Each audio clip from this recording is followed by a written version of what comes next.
말씀은 구약 성경이죠. 열왕기하 4장 1절부터 7절까지 보도록 하겠습니다. 열왕기하 4장 1절부터 7절까지 구약 성경 564쪽에 있습니다.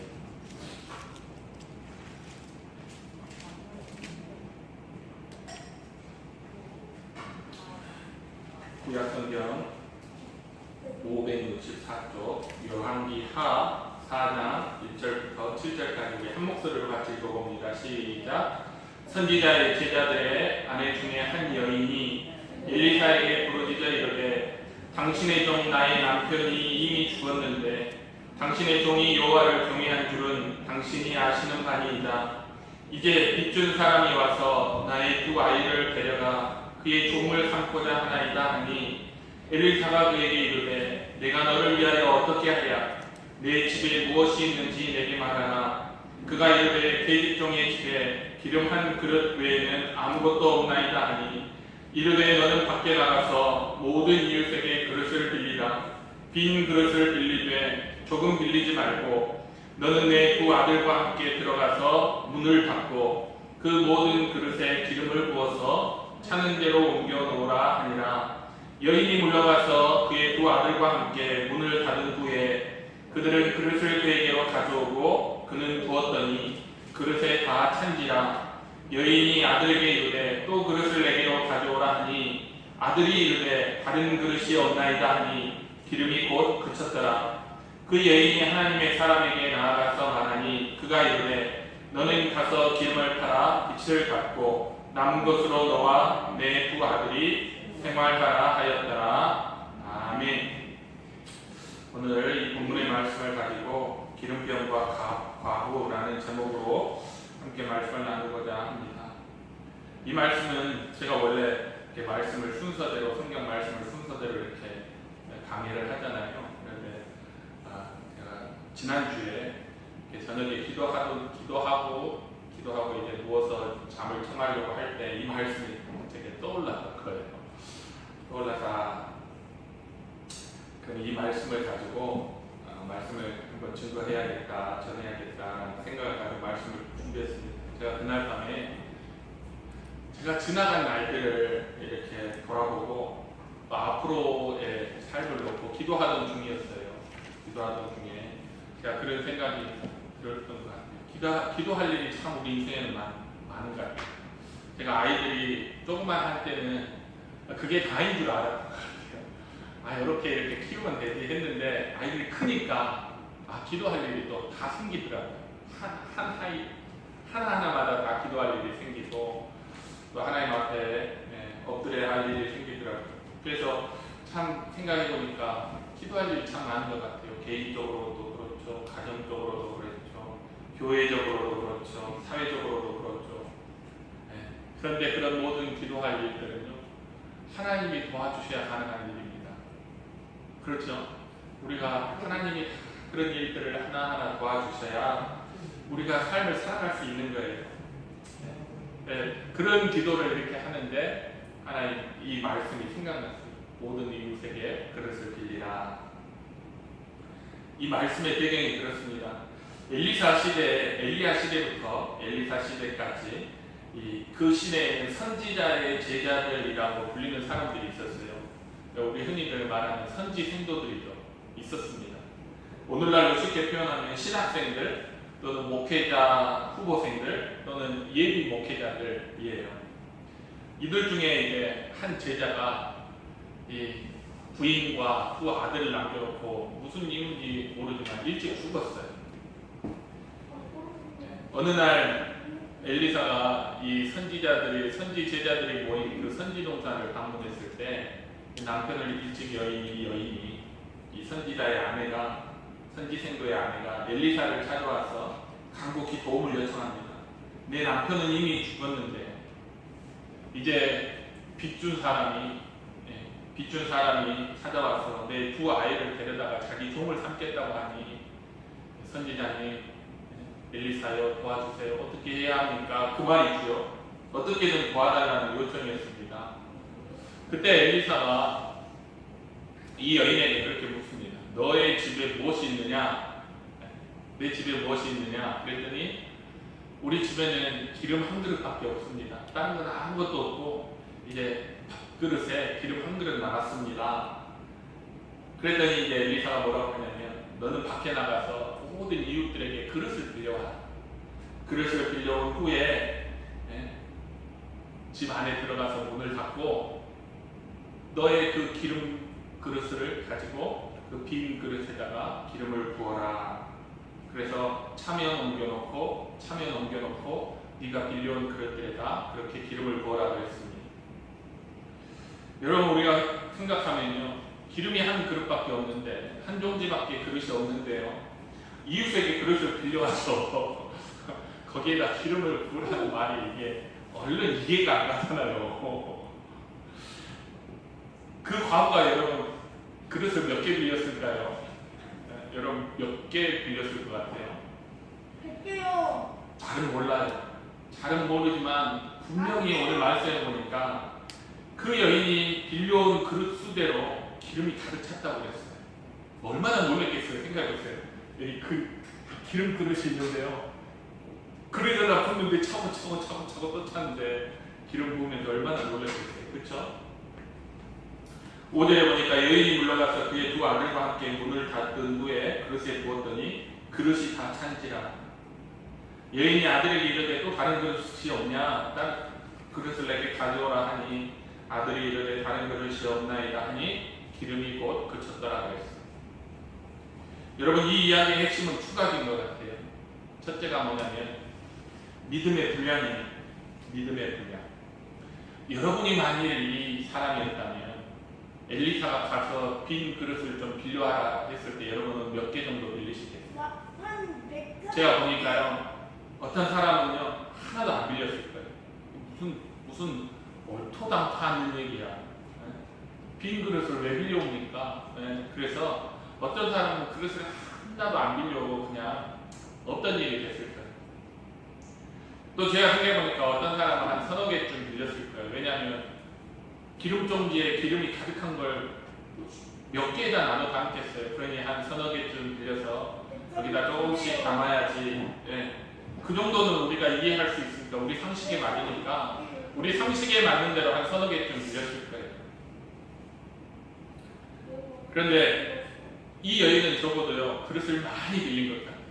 몇 개인지는 몰라요. 그러나 상당히 많이 빌렸습니다. 왜냐하면 7절에 보니까 그 기름을 다 팔아서 빚도 갚았어요.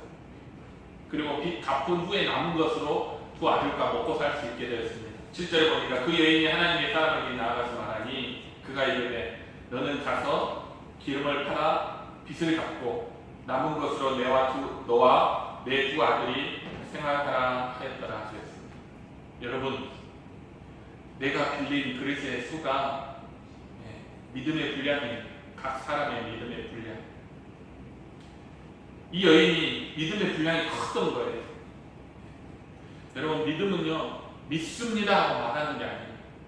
이 여인처럼 믿습니다 하고 말하는 게 아니라 진짜로 가가지고 그릇을 빌리는 거예요. 빈 그릇을. 그게 내가 이해가 되든 안 되든 상식에 맞든 안 맞든 하나님께서 말씀하시면 예 알겠습니다 하고 가서 이웃들에게 그릇을 빌리는 거예요. 이웃들이 물어봤을 거 아니에요. 아니 왜 빈 그릇을 빌려? 뭐라고 대답도 못할 거 아닙니까? 여기에 기름 채우려고 이러겠어요? 종지 한 종지밖에 없는데 대답할 것도 없고 설명할 수 없지만 순종해서 가가지고 그릇을 빌리는 거예요. 여러분 이게 우리 각 사람이 가진 믿음의 분량입니다. 예수님 당시에 모든 사람이 다 병을 고치고요. 모든 사람이 다 귀신이 쫓아나고 죽었던 모든 사람이 다 살아난 거 아닙니다. 여러분. 믿음을 가지고 예수님 찾아온 사람에게 그 기적이 일어났어요. 여러분 기독교는요 기적의 종교예요. 우리가 항상 교리만 얘기하니까 기독교는 딱딱하고 잡아진 것처럼 교리만 있는 것 같지만요 이게 기독교예요. 이게 기독교. 빈 그릇을 가지고 오면 하나님께서 채워주시는 게 기독교입니다. 할렐루야. 기적과 은혜가 있는 하나님으로부터 하늘로부터 기적과 은혜가 내려와서 우리의 빈 그릇을 채워줄 수 있는 게 우리 기독교 신앙입니다.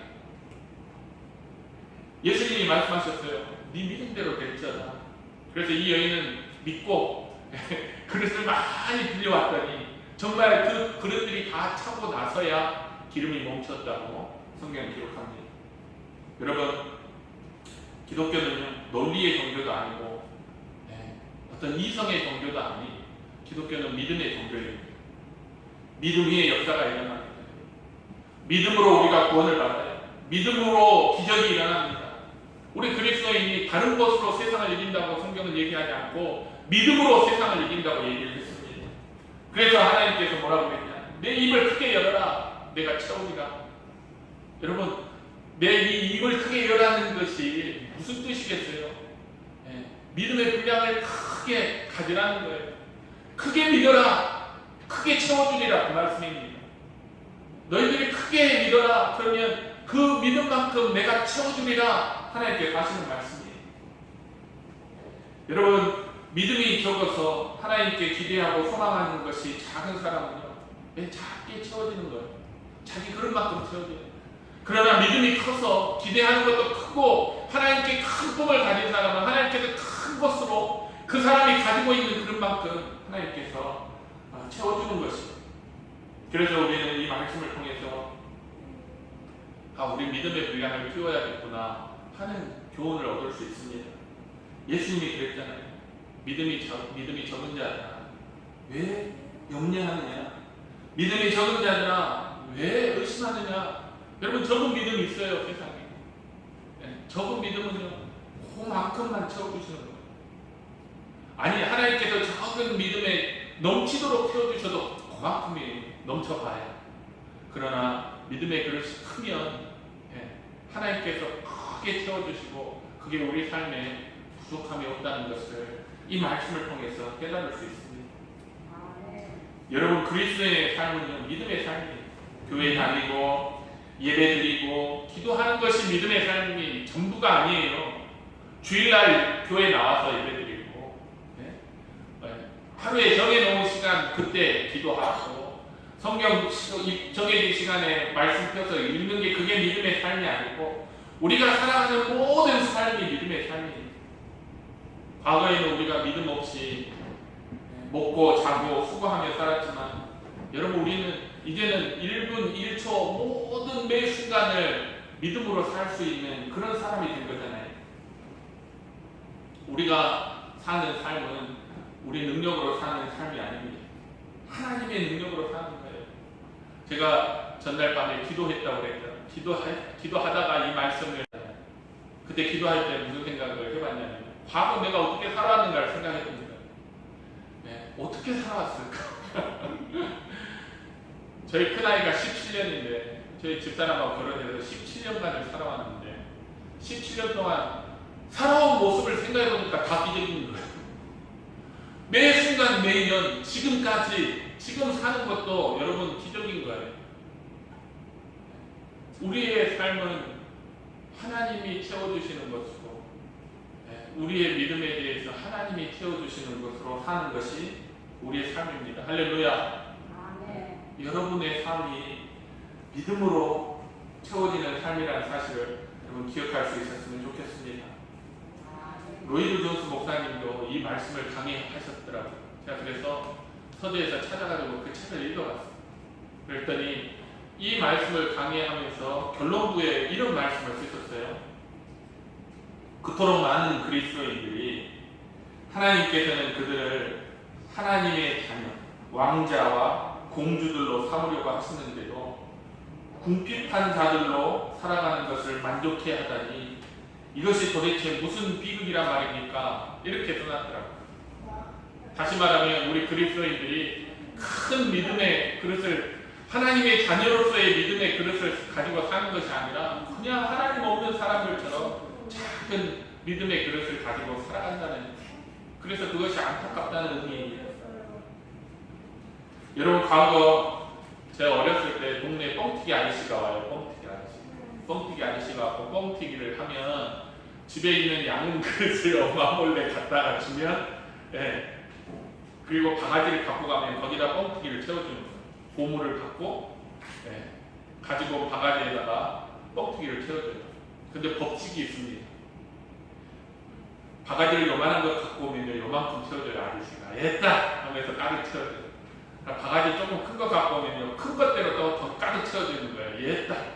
어떤 애는 그래서 보니까 작은 것도 가득 채워주고 큰 바가지도 가득 채워주니까 어떤 애는 자기 옷을 훌러덩이 이렇게 벗어가지고 여기다 가득 채워주세요. 그러면 아시아 거기다 또 가득 채워주는 거예요. 남 얘기가 아니라 제 얘기, 제 얘기. 네? 이렇게 여기다 주세요. 그러면 옷에다가 아저씨가 요놈 봐라 하면서 가득 채워주는 거예요. 여러분 마찬가지. 우리 믿음의 삶도 하나님께 크게 우리가 큰 그릇을 가지고 가면 하나님께서 크게 채워주시고 우리 믿음의 분량만큼 채워주십니다. 작은 그릇을 가져오는 것이 겸손이라고 우리가 착각하면 안 돼요.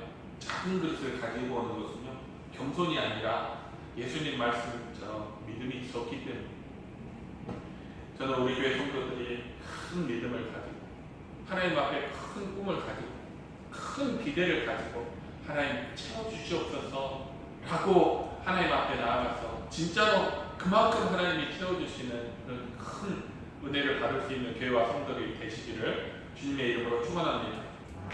두 번째 이 말씀이 우리에게 보여주는 사실은 염려하지 말라는 거예요. 여러분 얼마나 염려스럽겠어요. 네. 아니야. 그 남편이 수고해서 먹고 살았는데 그 남편이 죽어버렸어. 그냥 죽었으면 그래도 어떻게 살아볼 만한데 빚이 많아요.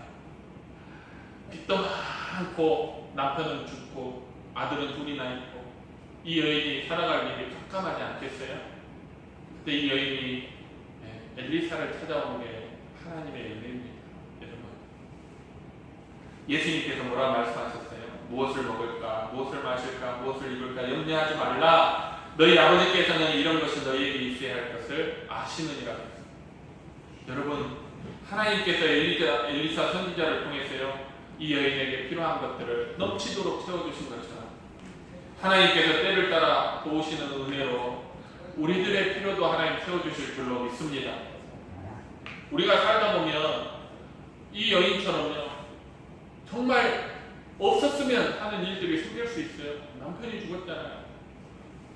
빚이 많이 있잖아요. 없었으면 좋겠다 하는 일이 생길 수가 있어요. 일이 내 뜻대로 안 되는 때도 있어요. 그렇다고 해서 우리가 걱정하고 근심할 게 아니에요. 하나님께서 뭐라고 했냐면 하나님을 믿는 자, 그 뜻대로 부르심을 입은 자들에게는 모든 것이 합력해서 선을 이룬다고 했어요. 우리 생각에 안 좋은 것 같고 실패인 것 같고 정말 끝장난 것 같지만 하나님께서는 하나님의 자녀이기 때문에 그 모든 일을 다 모아서 선을 이루게 하신다는 거예요. 여러분 세상에서 부잣집 아들이 못할 게 뭐가 있어요? 여러분 갑부집 아들에게 불가능이 뭐가 있겠어요? 그렇죠? 세상에 돈 많은 집 아이들에게 그 자녀들에게 불가능이 없다면 하나님 나라 자녀들에게 하나님의 백성들에게 못할 일이 뭐가 있겠습니까? 하나님이 우리 아버지신데 그러므로 우리는 어떤 일이 우리 안에 닥쳤을 때 그것을 염려하고 근심하고 그것에 절망하고 낙심할 것이 아니라 하나님 앞에 가면 됩니다. 할렐루야. 아멘. 찬양 중에 기도할 수 있는데 왜 걱정하십니까 하는 찬송이 있어요. 여러분 염려함으로 우리가 어떤 일을 막 염려하고 근심하고 걱정함으로 키 한 자를 더할 수 없지만 우리는 기도함으로 모든 우리의 상황들을 합력하여 선을 이루는 상황으로 변화시킬 수 있습니다. 왜냐하면 하나님께서 자녀들의 기도와 간구를 들으시고 응답하셨기 때문에 말씀을 정리합니다. 우리 모두가 다 똑같아요. 여태껏 지금까지 살아온 것을 보면 다 하나님의 은혜입니다. 가끔 여러분 뒤를 한번 돌아다 보세요. 신기하죠? 과부의 기름병 같은 인생이에요. 엘리야 때도 사르밧 과부가 있었어요.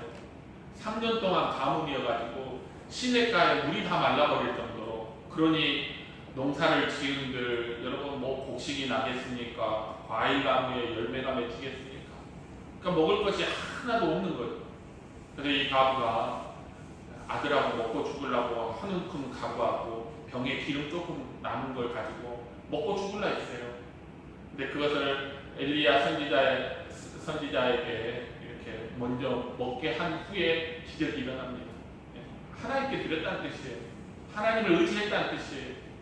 죽고 사는 게 하나님께 있습니다 라고 하나님을 인정했다는 거예요. 그랬더니 하나님께서 어떤 일이 일어나게 하십니까? 네, 가뭄이 끝날 때까지 기름병이 마르지 않은 거예요. 네. 떡가루가 마르지 않는 거예요. 그래서 이 과부가 자녀와 함께 가뭄을 극복하고 살아갈 수 있었지 않습니까? 열왕기상 17장 16절에 그랬어요. 여호와께서 엘리야를 통하여 하신 말씀같이 통에 가루가 떨어지지 아니하고 병에 기름이 없어지지 아니하느라. 우리의 인생을 돌아보면 다 그래요. 여러분 통에 가루가 떨어진 적이 있습니까? 여러분 병에 기름이 마른 적이 있어요? 분명히 보면 통에 가루가 바닥에 있고 병에 기름이 바닥에 있지만요, 어떻게 보면 항상 그만큼 있어요. 하나님께서 마르지 않도록 채워주셨기 때문에 그렇게 된 것입니다. 우리가 지금껏 살아온 것이 하나님의 은혜이므로 우리가 앞으로 어려운 시대가 뭐 예상되잖아요. 다들 어렵다고 하잖아요. 그때도 우리는 우리에게 주어진 것은 믿음의 분량만큼 기름병이 남아있어요.